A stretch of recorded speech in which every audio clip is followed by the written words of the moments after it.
ఇద్దరి మధ్యలో ఏ జన్మలో ఏ తీరని రుణం ఉందో, మరెందుకు ఇంతలో ఈ బంధనం ఇన్నింతలు పెరిగిందో, అమాయకమైన నీ చిన్నారి నవ్వును ఏ తల్లి కందో, ఇటే నీ దారి ఉందని నిన్ను ఏ సుడి గాలి పంపిందో.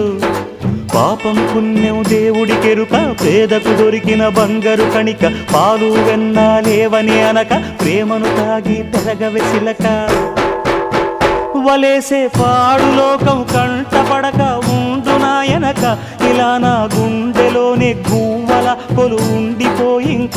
ఇటే పోస్తే ఎమున్నైనా నిలేస్తానే, మరింక ఏ కీడు నీ వంక రాలేదు.